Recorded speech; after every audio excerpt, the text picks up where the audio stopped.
मैत्रिणीनो, तुम्हाला कधी असा अनुभव येतो का की कधी कधी काही ठिकाणी आपल्याला विनाकारण टाळलं जातं किंवा काही ठिकाणी विनाकारण निग्लेक्ट केलं जातं.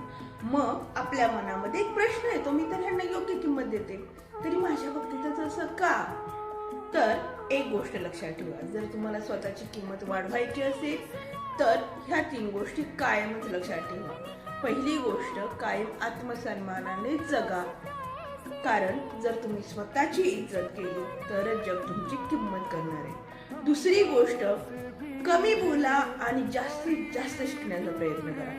विनाकारण वायफळ बडबड करणाऱ्याला कोणीही या जगामध्ये किंमत देत नाही.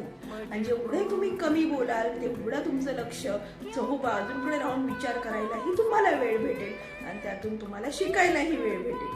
तिसरी गोष्ट, नेहमी काही ना काही संधी शोधण्याचा प्रयत्न करा आणि एखादी संधी जर तुमच्या आयुष्यात चालून आली तर ती पकडा आणि त्याच्यावर तुटून पडा. शक्य तेवढं त्या संधीचं सोनं करण्याचा प्रयत्न करा.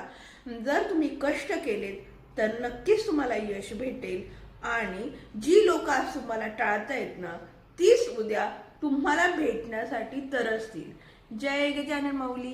जर तुम्हाला हा व्हिडिओ आवडला असेल किंवा असे अनेक प्रेरणादायी व्हिडिओ पाहायचे असतील तर प्लीज माझ्या चॅनेलला सबस्क्राईब करा, बेल आयकॉनवर क्लिक करा, लाईक करा आणि तुम्हाला हा व्हिडिओ कसा वाटला ते मला कमेंटमधून नक्की कळवा. जय गजानन माऊली. क्षणात जल आणिले नसून थेंब त्यावा पिला, क्षणात गमना प्रती करसी इच्छिलेल्या स्थला.